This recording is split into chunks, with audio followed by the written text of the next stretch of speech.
Welcome, folks, to the Community Curation Podcast. I am your host, the Gothic Storyteller, and with us today is Lizadelphia or Lizadelph. Lizadelph. Yep. I always call you Lizadelphia. My bad. It's all It's okay. well. I say Liz, but um, folks, we have an interesting episode for this month. No, it is nothing horror related. I know, right? For once, nothing horror related. It feels like the last couple of months, my community, I guess, just thinks this is a horror podcast, and it's like it's a community podcast. What does that mean? I don't know, but this is a penultimate episode, and we have with us here actually one of my favorite streamers, even though I don't chat much, but I love actually looking in your stream because anytime that I feel low energy, you just got pop Liz on. And generally, yes, I know it's a little bit of a kiss up routine, but like no, really, I do feel that way whenever I watch a Liz stream. It's like I expect uppies, I guess, in a sense. Thank you. I expect uppies. Excuse me real quick here, folks, and everything. I'm a professional. This is penultimate episode, and I'm still getting my shit together. But we're here to sit there and talk about some fantasy films today. But first, Liz is a Twitch streamer, of course, and everything. As you guys have already garnered, I watch a lot of her streams. She does a lot of very cozy, would you say whimsical kind of streams and everything, I guess, would kind of sit there and describe Yeah. you as a streamer. Very, very cozy. Like it can be very chaotic, but like there are also times where it's like if you just kind of want to like just touch base somewhere, then Liz's stream is kind of that place. What got you into streaming? I wanted to just make friends with like-minded I guess vibes, and I didn't really have anyone to play video games with. My husband, we both play games. We're both gamers, but he likes a lot of the games that I don't really like Call of Duty or um what is The it? ragey games. Apex. Yes. You, Yes. you mentioned I'm not Apex. a Yes. rage. Yeah, you're Mhm. not. You're a hype player. You can get like, Yeah. yes, let's go. But there's a difference between let's go and like, let's go. Like, Yeah, yeah. yeah, yeah. I like playing Fortnite. It like those kind of things I still enjoy, but I don't know. I don't like the games where it's like, I don't like when people get upset that I died because I die a lot. I'm not a great gamer. I just enjoy games. So, honestly, it just was like a reach out for friends, Mm-hmm. and I was kind of in a point in my life too where we were all isolated, and uh I didn't really have anybody to be isolated with, like I was gaming by myself. So, that's why I started streaming. And I was like I love Twitch. I watched Twitch for years. Um and I really look up to Jenna Marbles and Julian Solomita. Those are like my two favorite people on the planet. But I still watch Julian Solomita. I still watch his streams, and I look up to him a lot. So Uh, he basically him and his like friend group are why I started streaming. so that was the inspiration. Yeah. Were you then like a COVID streamer? Did you started during the COVID era, Yeah, 2021. 2021? Okay. Um, but you were a viewer before then. Yeah, for a while. I don't know when I first started watching Twitch, but a long time. So then, what made you then decide to go from just a viewer to actual streamer? Like, what was that kick in the rear that it's like, I can do this. I can be like Julian or Jenna Marbles. To a certain degree, I can be what they are, but I can be myself. You know. Hmm.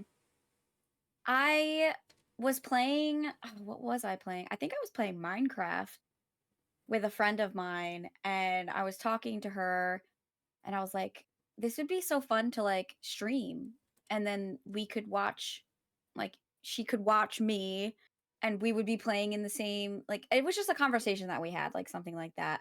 And then I was also we were both, or we are both friends, not friends, sorry. We are both fans of Julian Solomita, and we were watching him play Minecraft. Mm. Um, and I was just like, it was like a weird thing that just all happened at once. I mentioned streaming because it was something that I had thought about for a long time, but I was just too scared. And she was like, "No, you should really do it." And then it was really weird. Somebody in Julian's chat had like posted about wanting to start streaming, and he goes on a rant about like just going and doing it, not worrying about having the best equipment, not worrying about, having the personality. Like it all comes with time. Hmm. And he was like, just do it and press go live. And I was like, damn. So I started like a week or so later. It took you a week to get everything going, and it's like we're doing it. Yeah. We're going live. We're pressing it. And so you started in 2021. You said so. Yep. This is year 4. Yeah. You've hit somewhere at your 4th year. Um, Hmm. wow. So I started a year ahead of you. Like it always feels like you started way before me and everything. And it's mostly because of Yeah. the professionalism. It's like, wow, she has her shit together. She does all this. Like, wow, she must have been doing this for quite a long time. But I also know other streamers I love dearly. They've been doing it longer than me, and they're like, I don't know what the fuck's going on. It's like I'm rolling with the punches. So within these 4 years that you've done, going on year 5, um, what have you learned on your journey as a Twitch streamer that you would like to share with the listeners? Honestly, no one knows what they're doing. No one has it figured out as much as they say that they do. I do not have it figured out, even if it might look like it, as you say. I still have tech issues all the time. I'm still looking to get new equipment, all of that. You're never going to reach unless you have thousands of dollars, you're never going to reach that a point in time where you have everything you want, all of the new tech, you have like you're always going to want to make changes. So just take it one day at a time. Start small and start with things that you can control. And then just have fun. Honestly, it's all about having fun. And if a career comes out of it, that's Hmm. great. And if not, that's okay. I wanted to ask you what are your thoughts on those who stream uh for fun, and then those that stream that do it as like a business, they run it like a business. Do you think that you can be either or is there quite possibly a marriage between the two? That you can be very business savvy in this approach, but still be all like, well, I'm still going to do what I want to do. It's like I'm Mhm. not a trend chaser, but I guess maybe I'm a trend starter or something of that matter. I think there's a marriage between the two. There are so many different types of personalities in the world, and there might be this trend or a trend of people doing specific things, but in my opinion, I don't really care about that kind of stuff. Like I would rather still have fun and not like I don't treat my streaming as like a business. Hmm. It's more of a community, and I want to just be like involved in that community. It's a community that I built, and um I think just being like the head of a community is a lot different than treating it as a business. But you can do both. Like Twitch is my income, it's my full-time job, Hmm. but um I'm sure if I did things a little bit differently and more, I guess, quote unquote business savvy, I would make more money and stuff, but I don't want to focus on the money aspect of it because I feel like if you focus on the community and having fun, the money just comes with it Yeah. later. Um, It's more of putting an so investment of time and in hoping that maybe in the near future or somewhere in the future it's going to pay off. right. Yeah. But as we were talking about earlier, you can't just do Twitch as a streamer. You Mm-hmm. have to do YouTube, social media. You have to market yourself. You have to put yourself out there, and sometimes if you want to, if like sometimes people don't do sponsorships and stuff, but it is a good chunk of money if you wanted to do sponsorships or things like that. Like those are all of the little extra things that you have to worry about and think about and plan for when it comes to content creation, because it's not, you can't just stream. I mean, maybe the top streamers that make, millions of subs a month, but as an everyday person, the majority of Twitch, you can't do that I full want to time meet those just on streamers sub. that do 1 million subs per month. I gotta go. It's like, what's your recipe? It's like, I is it don't the know. hot tub streams? Is it a smile? Is there a particular smile that people are like, I want to throw my sub at that? That sounded very dirty, I would but love to know. I yeah. would love to know. But Do you yeah, have to smile it's a different for certain everyone. way and I get money? Like Yeah. but Uh, I feel that. I feel that tremendously. Because I had mentioned to you right before that I'm at this time that this episode's coming out, I will be starting my career over at YouTube. Even though technically I think I've kind of officially started my career on YouTube this coming year with making content for it outside of the podcast. I found out that people are actually very much interested in icons of horror like Barbara Steele, and I got a huge wave of support, and then I experimented with a Garfield video, didn't get too much, but you know what? I felt like I actually learned a lot more from the Garfield video, and it's all like, yeah. okay, I think I know what I'm doing here.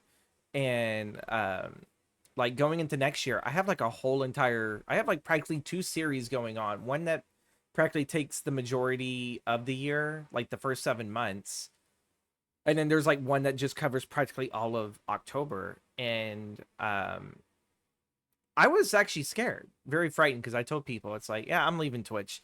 This place is sinking. And like, at least Yeah. to me personally, it's just there's like a lot of stuff that like they look away from. They're doing stuff that like, I have a very lurker friendly community, and now it just sits there, seems like, well, we're not counting them because we're battling the bots. And it's all like, you know what, that's very discouraging then, because I've lost over half of my numbers because you guys don't count them as, it's like, I know those are human beings because I see them talking Yeah. everyone else's, because I stream during the day, they work, they like Yeah. Same. hearing me, talk about film and write or do puzzles, and they like that in the background. And now it's, I don't know, I just feel like I can't grow on Twitch anymore. And so yeah, like what you said, you have to go through these different Mhm. sources. And I've had people who's like, well, just multi-stream. And I was all like, you mean like I got to pay attention to 2 different chats? I struggle paying attention to one. I struggle to read it. So Yeah. to me it's like, I'm moving to YouTube. I feel like that's my platform for film talks, because I guess I tried to just force it on Twitch, and everyone on Twitch is all like, yeah, no, bud, just play a video game. That's what it kind of sometimes feels like, or throw up a puzzle. Yeah. um but I'm excited for it. I'm fucking frightened for it. We're going into the unknown. And Yeah. like, I've been really pushing now for sponsorships. It's like, I don't know if I could actually do a sponsorship, I guess, like in the normal way of like Twitch compared to YouTube. Because when I think of YouTube sponsorship, I think of the ad that you drop in the middle of your video, of all like, Yeah. we'd like to take a break to talk about, I don't know, Raid Shadow Legends. But like, at the same time too, I'm like over here, it's like, I don't know if I really want to sit there and do that, because most of my content is very film oriented. And just to drop a video game promotion, it's all like, look guys, if I continue doing this, I have to make it financially reasonable. It's all like, Mhm. to make all the fun content I want to for your guys' engagement. And you can't do that stuff for free.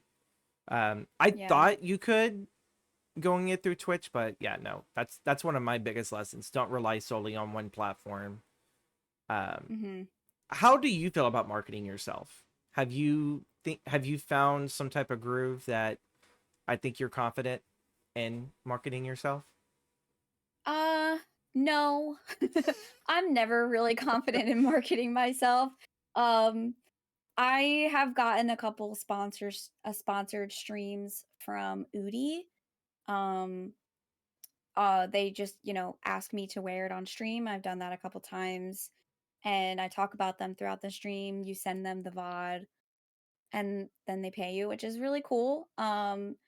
And I have like a code or whatever. I don't think those like affiliate codes do much. I've had like affiliate codes with a couple of different things, but I kind of pulled away from that because you don't really get anything from it. And I like, as much as I do love my Udi, I wear it all the time. I don't want to sit there and talk about it all the time. That just sounds like forced.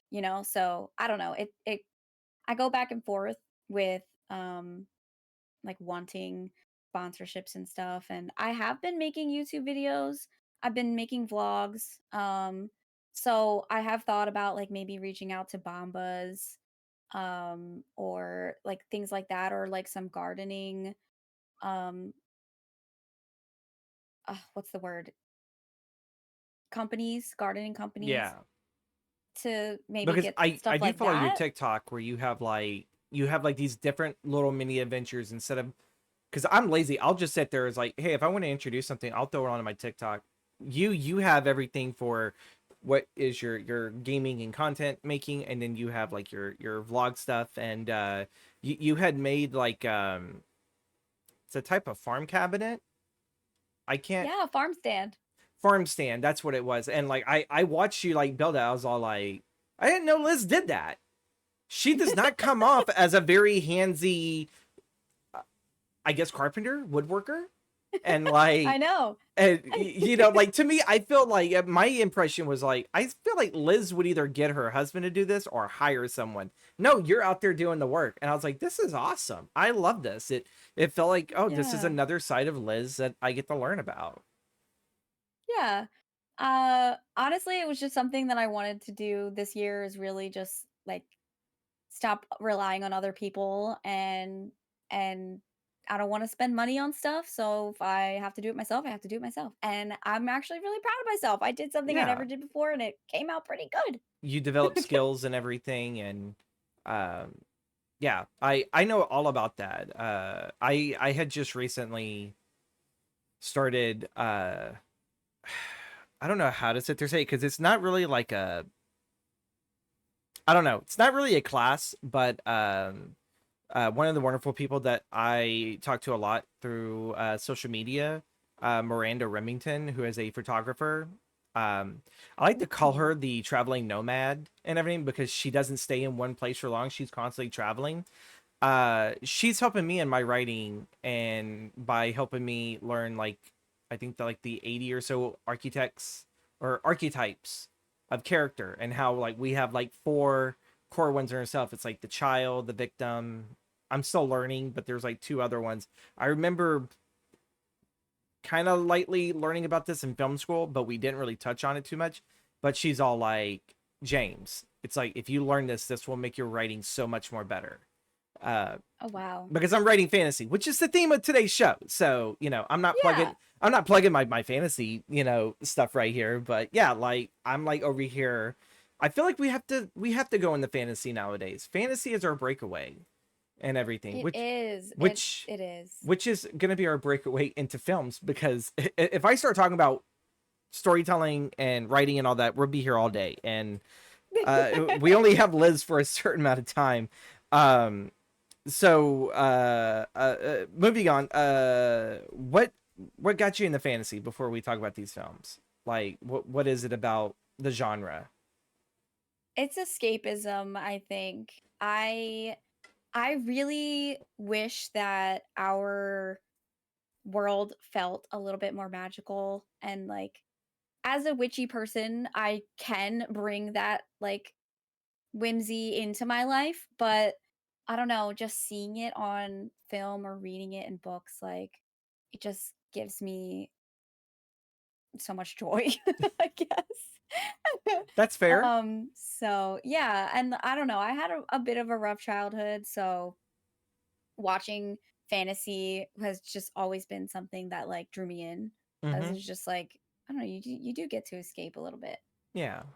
Well, funny enough, Yeah. the movies that you pick, they do kind of have that, it's not like a, I don't want to sit there and say it's like pure fantasy, but there is a genre to this, where the real life escapism, it's something tragic that those characters are going through, and so therefore they find this portal that is going to take them into a fantastical world, and it looks all pretty, but it's going through its own shit, and this Mm-hmm. is their opportunity to be the hero. They're able to Mm-hmm. go out there and change this world for the better and save these people, because they kind of really wish that there was someone that could do that for them, you know. And I guess in a sense it's like an Mm-hmm. exchange. It's all like, the fantasy world be like, well, you saved our lives. It's like, well, you guys saved mine, you know. um Yeah. and we'll tackle that with the first film. Not so much an actual fantasy film, um but it tugs on the heartstrings for Liz here. A Little Princess, why did you pick this film? Uh, Honestly, it's always been one of my favorites. I grew up watching it as a kid. My mom loved it, so we watched it multiple times when I was younger, and I had it on VHS actually, and then I got it on DVD later, but um I don't know. I think at first it brought out a little bit of like my love of travel, because it starts off where this child grows up in another country. She lives in India with her parents, or I guess just her father. Mm-hmm. And um it was just really cool seeing an English girl, not that I'm from England, but a girl that looked like me living somewhere else and like being happy. And then um she kind of goes through this portion of her life where it's really tough, and that kind of resonated with me a lot. And uh by the end, she has like some people in the background, that have her back. Like there's this one neighbor who is, I don't know if he's a friend or like a colleague of the guy that lives next door to this school that she's in.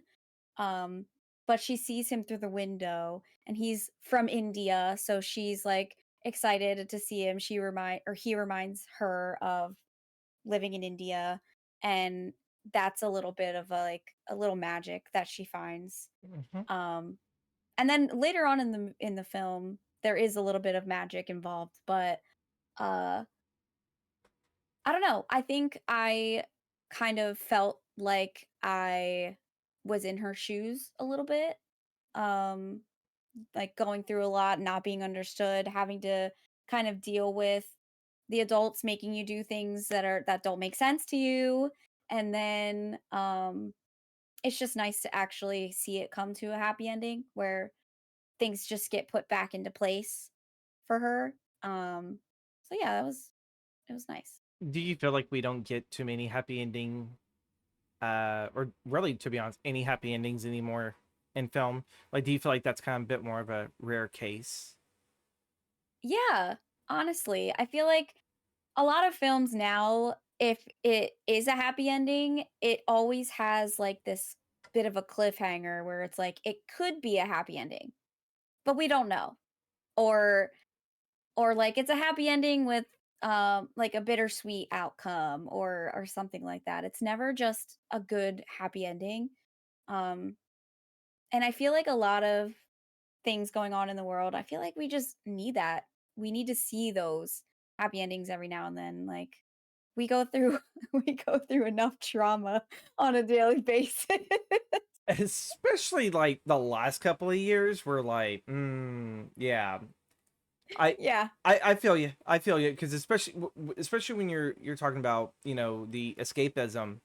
Um, there was definitely like a part in my life that for some reason just got super super bleak and dark, and I actually started reading Stephen King's The Dark Tower.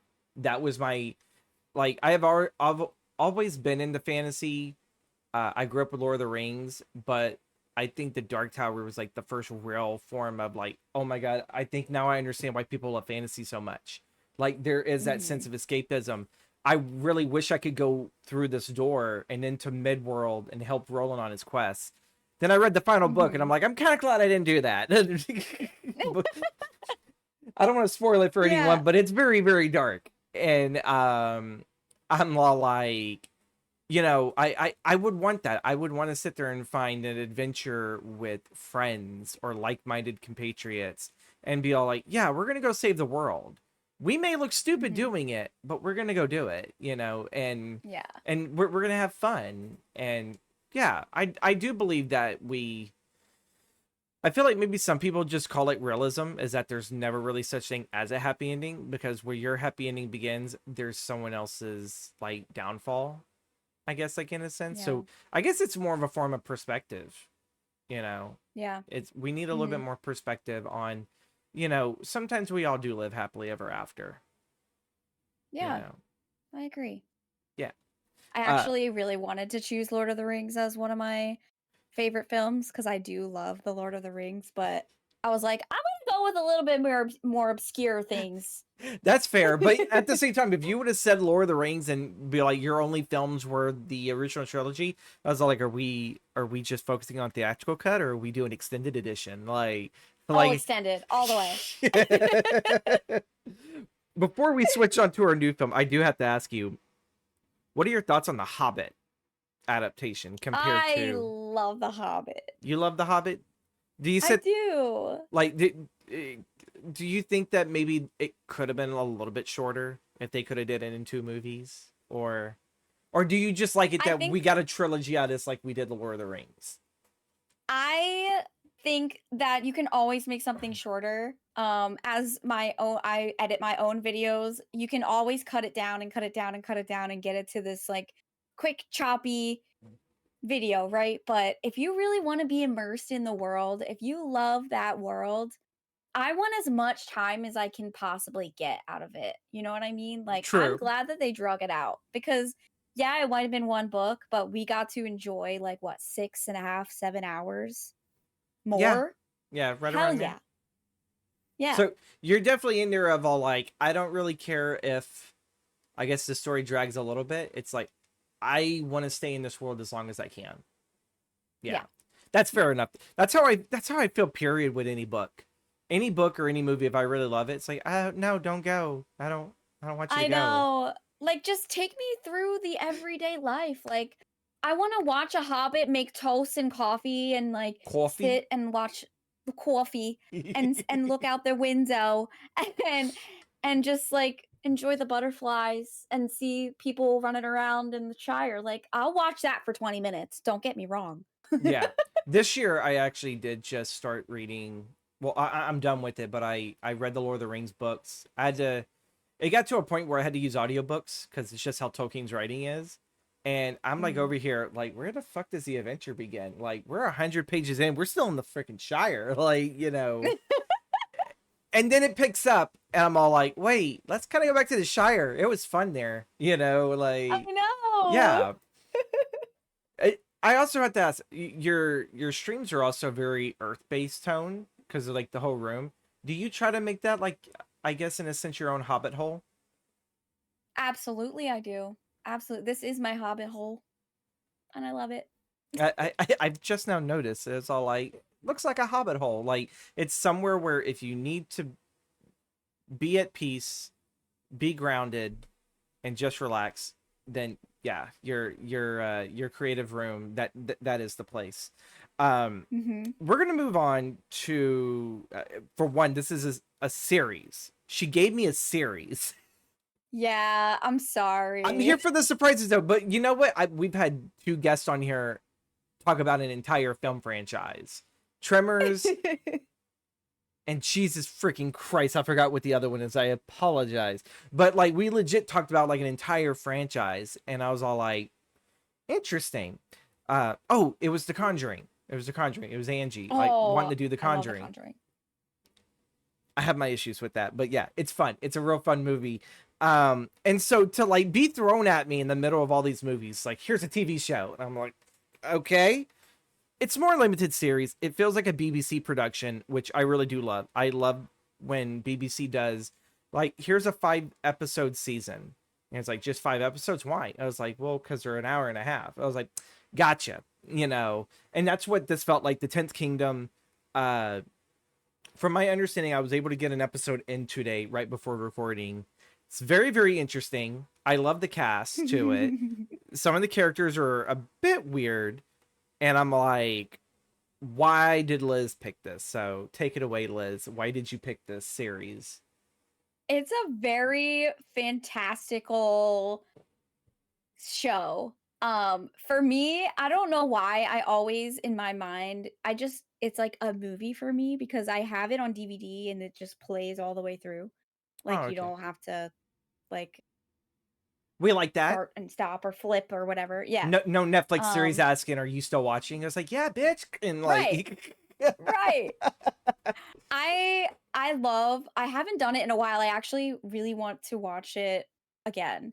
Um I'll pop it on in the morning and I'll just let it play the whole entire day. Whatever I'm doing, it's on in the background. Sometimes I'll sit and then I'll pay attention for a couple hours, but like I just love that it's super long and like we were talking about with Lord of the Rings, you get to be in the world for Mhm. a long time and it feels kind of nice. Um but it is very quirky and over the top and there's just every piece of your of my childhood in there. It has Brothers Grimm stories. It has I don't even know if the Big Bad Wolf is a Brothers Grimm story, but it just has a bunch of I think fairy the Brothers tales like Grimm is just a whole collection of your European fairy tales and everything, which like yeah. those are the supposed, I guess, like annotated, like actual real, like, Snow White and Cinderella were not all like what Disney did to it. Like, no, these are actually Mhm. very grim things. Like, I mean, if you look at The Boy Who Cried Wolf, that's a story about a boy fucking around with the whole damn village until an actual danger came and the village didn't want to listen to him, and then the boy gets eaten, and it's like, Yep. you really think about it, Disney has Disneyfied it to the point that you could possibly laugh at it or probably not take it quite as seriously. They kind of eliminated a lot of the danger to it.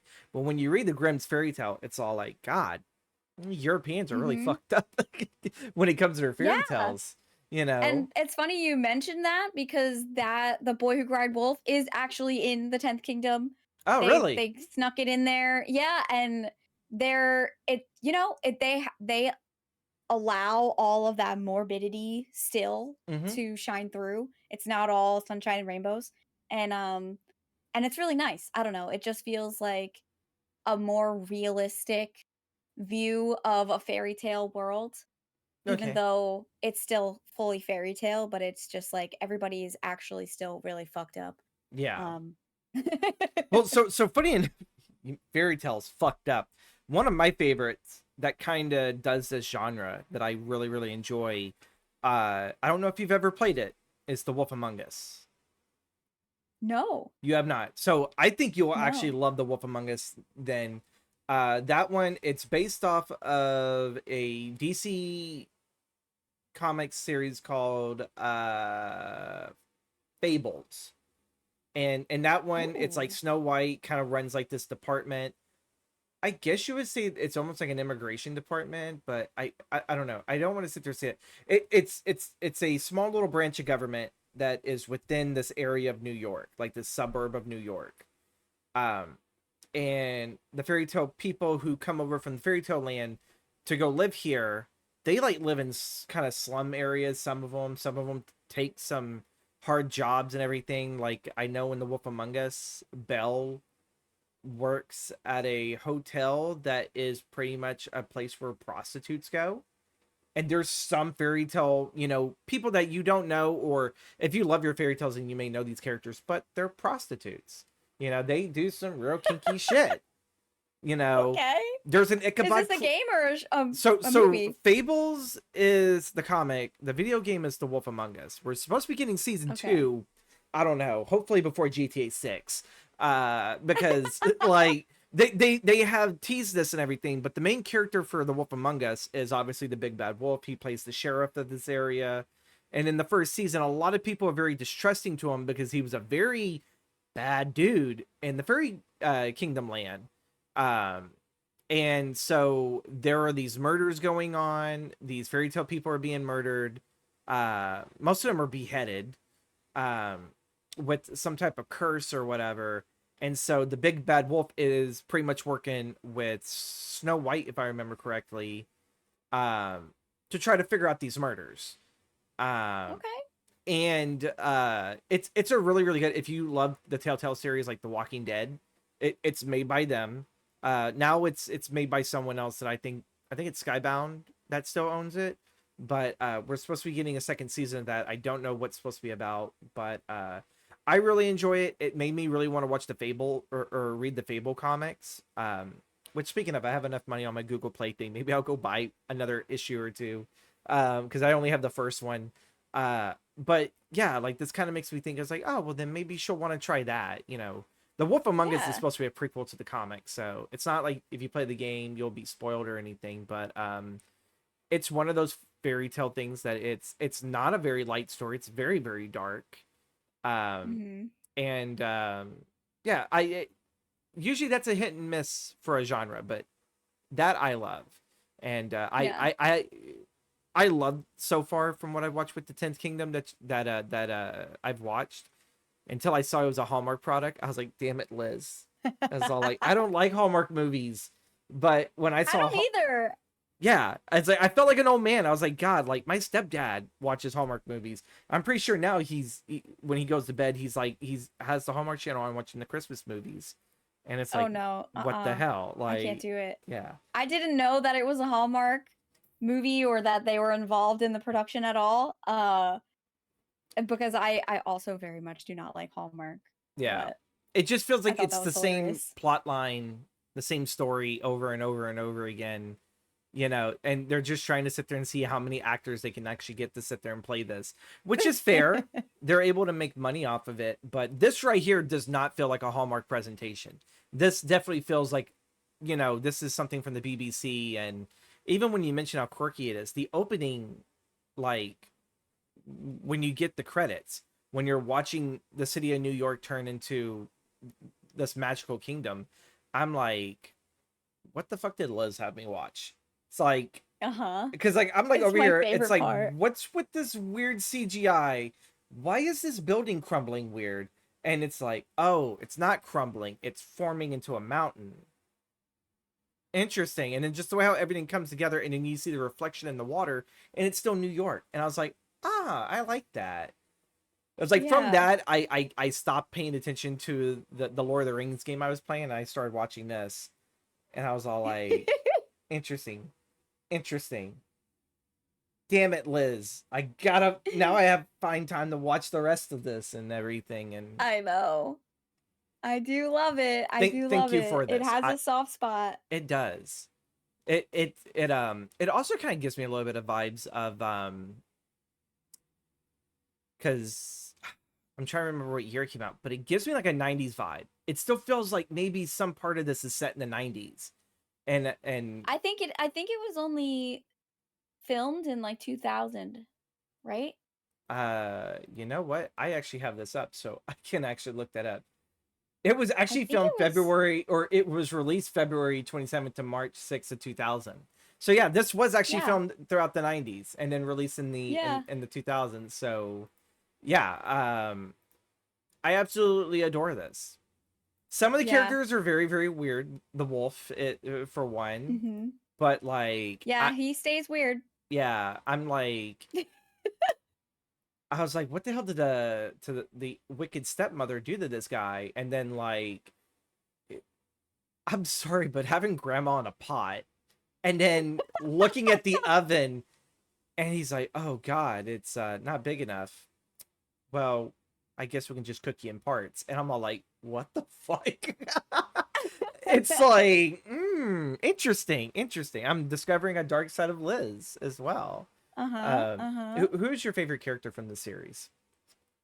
Um, oh, that's tough. It's tough. I think I like the main character. Maybe not the most though. The trolls are hilarious. Yeah. They make me laugh. Um, there are a couple like goblins later on that Okay. are really like they're weird and gross but kind of funny. Are they to rival the trolls and like the who can say the most weird shit ever? Because Yeah. Yeah. Actually, okay, my favorite character, I don't remember his name. Oh, I'm going to quickly try and Google this. I do gotta Um, I do gotta sit there and say with the cast like the trolls make it for me. I think that's like yeah. also like the thing that kind of keeps you coming is if you ever feel like the story is maybe lagging a little bit or maybe there's a bit of a weakness, it feels like the filmmakers know, all right, insert more trolls. And then they have them be like maybe she has us in her pocket and we're in a matchbook. And you're like, do you Yes! see any matches around here? And they're like, they don't understand the concept of an elevator. And I'm like, why am I so invested actually in this? It's like, I know. they remind me so much of the hyenas from Lord of the Rings. You know, as much as we love Lord of the Rings, I think probably one of the biggest parts in the film are some of the shit that are quoted from the hyena. Ed's laugh, Mhm. Hey, did you take our food to go? It's like, no. Well, there it goes. Like it feels like that's what the trolls are. And they also Yeah. give me a little bit of Halloween Town vibe. Like they feel like they would blend in so well. So Yes. so I got that vibe too. And Halloween Town was really big in the 90s with the first two, I think. And I then watch that every single spooky season. this was I watch actually all of the Halloween Town movies. the first spooky season was the first time I think I didn't even watch one or two. I don't really watch anything past two because I feel like none of them really hit the peak of Calabar's Revenge. No, they don't. No. But it's still something fun to go back to. It's like this is my childhood. This is what Yeah. represented everything. Did you find the character you were Absolutely. looking for? Yeah. So where did he go? I just saw him. He's in this list. Davis. Warwick Really? Davis Okay. plays Acorn. I love that character. That is definitely my favorite character. Okay, Hands down. yeah. I thought that's who that was because whenever I saw that scene where Dad's in prison now, and it's all like the king's a dog, and the guards are giving that look like, how dare you, Sully? That's the queen's dog, and it's all like, he's like, well, like and then like the dog is just being a prick. He's like, I'm not even gonna answer to that, and like I was like, dude, you could actually be helping them out a huge solid, but yeah, Warwick Davids is all like, he's like, you got a like a was it like a coat hanger or anything metal, and the dad's like, no. It was like, oh, okay, well, if you get stabbed in here, could you at least keep the knife and give it to me? And he's like, yeah, sure, bud. And I'm like, I'm hearing it. It's like, is that the leprechaun? So yeah, Yep. something told me that was Warwick Davis. I adore him. I love him. Yeah. Moving on, because we're looking at the time. We're actually making really, really good time on here. I usually do my best not to. Folks, you can actually watch The 10th Kingdom right now on Tubi. Watch it right now. For one, I'm also too happy that Liz actually owns it. Physical media. Yeah. I love actually knowing when people own physical media, because here at the podcast, we condone physical media and not just relying on streaming services to keep our stuff. But our final film for tonight is The Chronicles of Narnia, The Lion, the Bitch, and the Wardrobe. I mean witch. But this was like, I remember this was so big when I was a kid, because this was 2005. This was, I think, right after The Lord of the Rings had just finished, and now every studio is looking for its next Harry Potter, its next Lord of the Rings. Narnia was kind of the ones that kind of got cheated a little bit, because I think they actually waited years and years before they dropped their sequel. So why did you pick The Chronicles of Narnia? Okay, so this might be weird. There was this one book that I had, and I do not remember what it was called. But do you remember the books where you would control the story, where you would read and then you'd have a decision to make. And if you made one decision, you'd go to page like 200. If you made the I next never decision. owned one, but I've heard of them. I've heard of those So books. there was a book that was about like, I don't know, I don't even remember. It was like about princes and trolls and kings and whatever. And like these people, like a group of people were going through this castle to try and escape. And that I read that. Well, I didn't read it. It was read to me when I was a kid. And then Chronicles of Narnia came out, and for some reason, I got really excited that because I thought The Chronicles of Narnia was a movie based off of my favorite book. I have no idea what that book was called. Um, so that's why I like watched it, and then I still, as a young kid, was like, yeah, I'm pretty sure it's the same story. It wasn't. So I just like watched it over and over again as a kid. It was one of my obsessions. And um turns out I found out later on in life that it wasn't. It had nothing to do with that book, but that's why I was even interested in it How to did that begin betray? How with. did that betrayal of your own memory feel too? Honestly, I wasn't too mad, but I was like, damn, I wish they would have made a movie about this book. And that book is probably not even that good, but it was just something that I don't know, my mom it was a treasure uh to you. yeah, it was a treasure to me. She would make it fun. And like me and my brother would like argue over what decision we wanted to make, and like we would even save scum back when we were kids and see what happened and then decide, never mind, I want to go back and do the other decision instead. Oh my god. You Yeah. know, this year is the year that I've Uh also learned what the hell save scumming was. Because people were like, "Oh, just save scum it." I was like, "What?" And yeah, like I found out technically what I did in Baldur's Gate 3. I was like, "Oh yeah, you're mhm. save scumming." I was like, "Is that what the fuck that is?" It was like save scumming Mhm. just sounds like you're scraping the bottom of the barrel for something, and it's not good. But the things people name. But yeah, I get Yeah, I that. It's know. like, it's very much the I regret my total decision. Let's go back the other page and let's pick something that is Let's not rerun that. that. Yeah, rewind, I'm pretty sure Yeah. if I had a book like that and I had kids that were all like, "No, like let's not go down this path." And I was like, "You only get one rewind." It's like, so you better Mhm. use it wisely. It's like I'm not going back and rereading all of this. And but Mhm.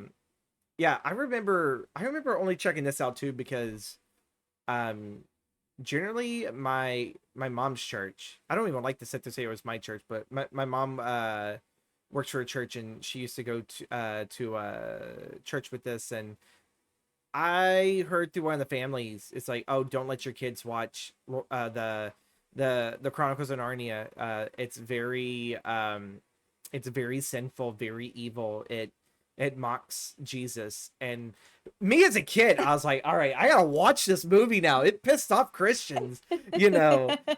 Me today, as more, I guess, identifying as a spiritualist, it's like anytime that I learn that there is a book or a movie or something that is pissing them off, it's like, let's go see what truths are in this thing that these Mhm. people are uncomfortable about. And generally, when I watch it, I Mhm. was like, really? Are you that upset over this? Oh my lord, get over yourself, people. You Yeah, I know, know. I'm not a religious person. So I when you mentioned that earlier, I was like, they got upset because yeah. I saw it as more of a religious-ish movie with like those undertones, and I don't particularly love that part of the movie, but um But C.S. I Lewis has been didn't known to do that, you know. yeah, I've never understood, or I guess I don't understand now why they would be upset because it's kind of like that's the story that they tell. So, Yeah. well, I don't know. It's almost But as if storytelling cannot be inspired by other forms of storytelling. right, You know, right. God forbid. Oops. You know, but Yeah. yeah, it's like when it comes to that, but like, it's not the first one to be attacked by, like, Harry Potter was attacked for, it's pagan. It's all like, yeah, the people that were there before you guys forced your religion on them just so they didn't get boiled alive or drowned or whatever they were all doing. And I mean, even Pokemon was looked at demons. Don't have your Oh children my collecting god. demons. And so I was into Pokemon. I also loved Harry Potter. me too. Despite J.K. Rowling's stupid comments that just keep getting her fucking just buried even more, like, I will still watch those movies because those movies are a part of my childhood. It's like, Yeah. I think the only one good childhood I have with my father, it was seeing, I think it was wasn't Order of the Phoenix, it was Prisoner of Azkaban. And that was the film that made me fall in love with Gary Oldman. Even though I think I have seen Mhm. him previously in other films, but Gary's just that good of an actor. It's all like, that's Gary Oldman. It's like, I had seen The Fifth Element at the time, Dracula. Um, and then when I figured this out, it's like, I don't know. I think that there was also a part of me that's like, Gary Oldman's really hot. I so we're not going to go that deep into it. That's what she said, but you know I think that's like those Potter films, like, it's what really made me fall in love with Gary Oldman as a character, a surrogate Mhm. father that took Harry onto his wing and loved him. And I was like, huh, too bad my father can't love me. But so there was that. And so I definitely feel that when it comes to escapism, fantasy, and Yeah. we attach ourselves to these characters and everything. Was there a Mhm. particular character for Lion the Witch in a Wardrobe that you always saw yourself in? I kind of have a guess of who it is, but Yeah, the main character, the oldest sister. oh, Was she okay, the that's not. oldest or the second oldest? Um, because I am the oldest of my siblings. I have Mm. 3 younger siblings. And I felt like she kind of had to like keep everybody in line as much as she could, which has always been my role because my parents were absent. Um, so I don't know, I always kind of saw myself in her. And also she's brave and Mhm. or beautiful. Not that She's I'm the most saying that I'm level-headed beautiful, but one of them all, because yeah. even when it comes to the brothers, and like the youngest brother, he's a bit of a trickster, but he Hmm. kind of does it for like the attention, because I guess he's like the forgotten one, I guess, of the bunch and everything. And then Big Brother's like, why do you always gotta fucking be like that? Why you gotta be such a, they didn't say it in the Yeah. film, but essentially, why do you gotta be such a twat? And Yeah. then they bunk heads, and then it seems like Big Sister is all like, well, that didn't solve nothing, now did it? And then Big Yeah. Brother's gotta go, and he's gotta go fix this mistake, you know. But Yeah, it's funny because I'm the oldest. Then I have a younger brother and another younger brother, and then a youngest sister. So mm, all of their personalities really match up with the personalities in the film. So we okay, always used to joke that that was like us. Um, so it was just like it was a film that all of my siblings and I watched. So it was like kind of a bonding moment that's a for us back that's a then real too. down to earth role. It's like it's us on screen, all of us. And you know Mhm. it's just, Pulp didn't die in a what was it, I think it was the bombing of Britain, because I want to say that was World War II, right? Yeah, yeah. Yeah, and everything. Wait, And I was it World War II? I think it was World War yeah, because I don't think Britain was touched, II. I think, in the First World War.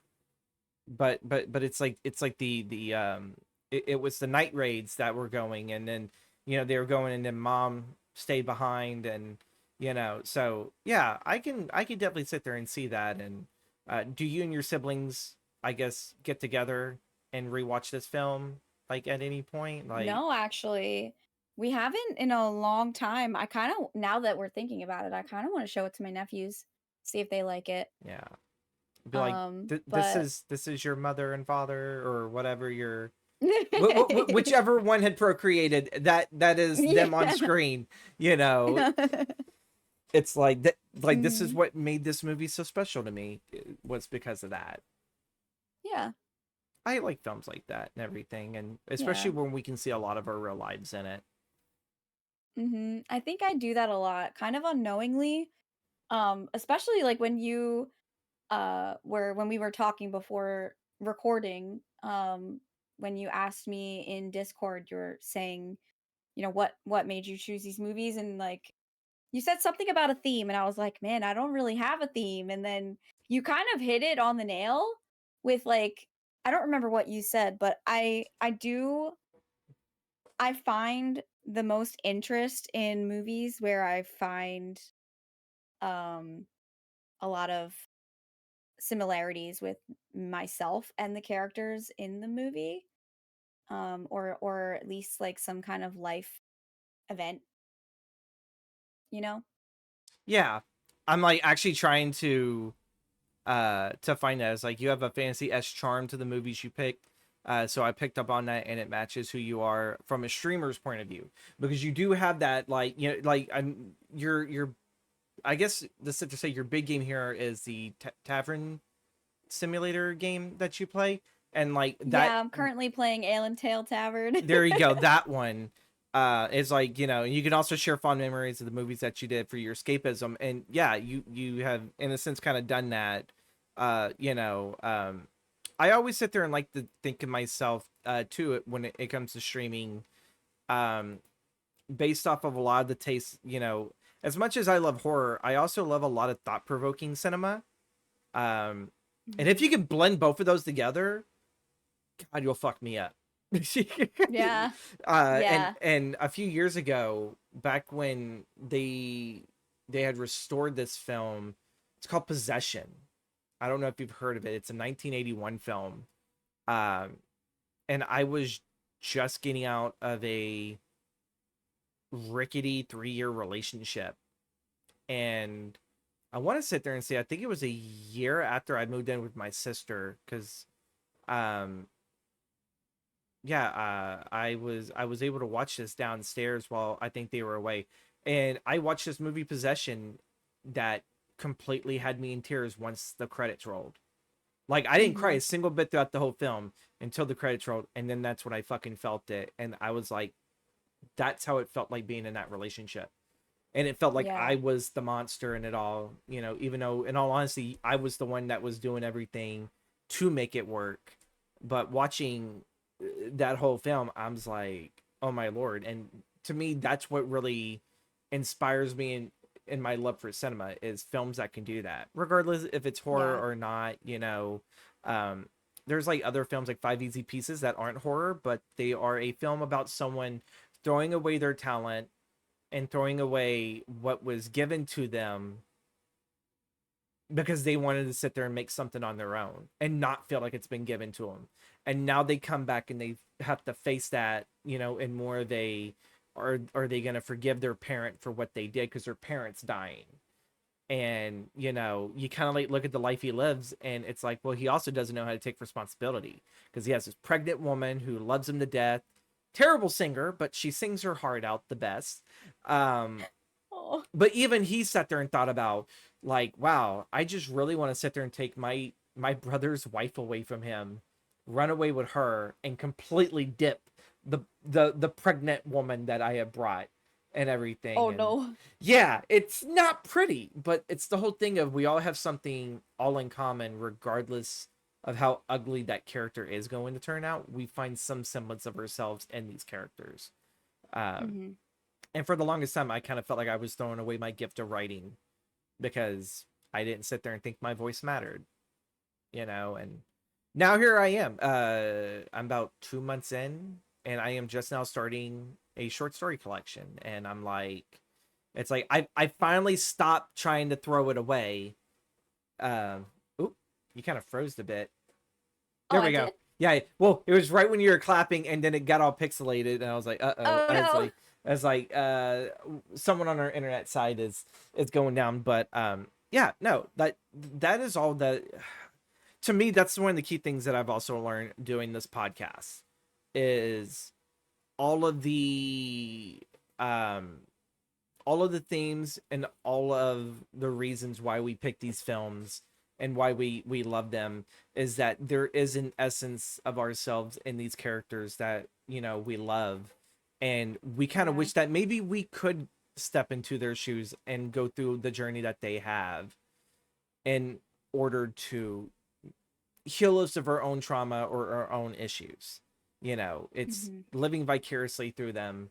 And it's when you really kind of start to excavate that. That's when you also do a lot of inner self-reflections.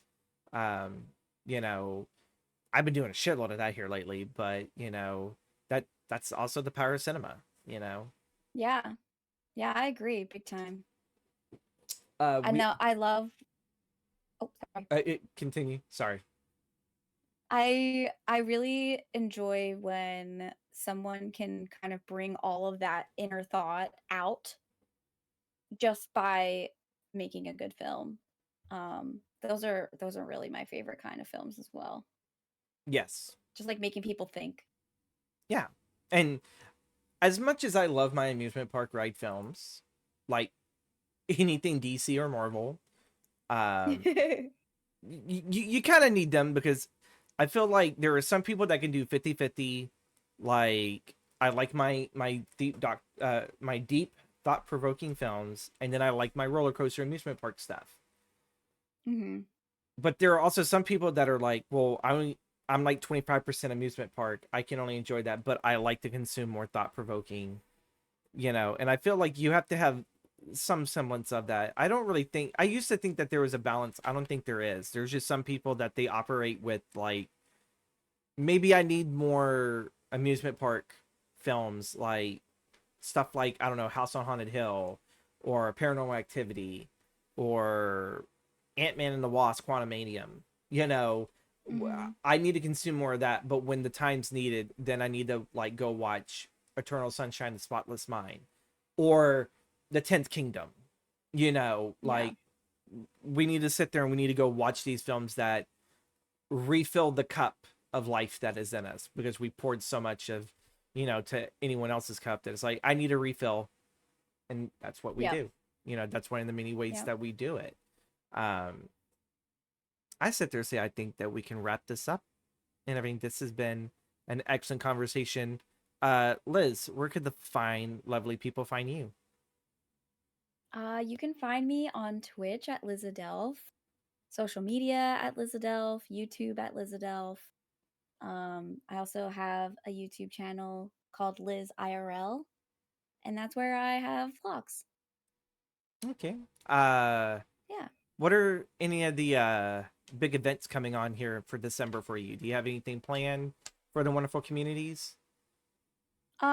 So I would like to be doing a birthday celebration um around December 14th. December 14th is my birthday, so I'm hoping to kind of have that planned for Twitch soon. We'll see. You're just gonna roll with the flow. It's like it happens, Yeah. Yeah, I haven't really gotten too far into planning that yet, but I'm gonna try. If there's one thing I've learned being 32 now, it's like I just stopped giving a shit. It's like I'll do it if I do it. Mhm. And people are like, "Well, what does that Yep. mean? You used to be so on top of your time stuff." Yeah, if it's business, but this isn't business. I'll do it when I do Mhm. it. Yeah, I'll be 32 in a month.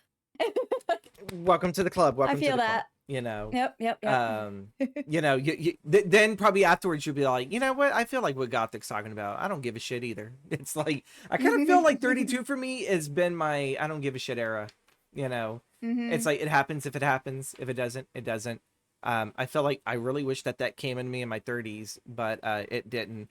Folks, you can find me at the Gothic Storyteller over on Twitch. Well, probably at this time. Yeah, no, I won't be on Twitch anymore. You'll find me on YouTube, Instagram, and TikTok. Those will be my major social platforms. I'm also on Blue Sky and everywhere else. But I already gave you guys the big ones that you will see updates and everything. This is we're almost done with the podcast.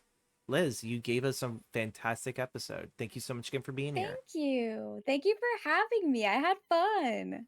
This was Okay. awesome. Yeah. All right, folks. We're gonna catch you guys all later. Peace. Bye bye. Bye-bye.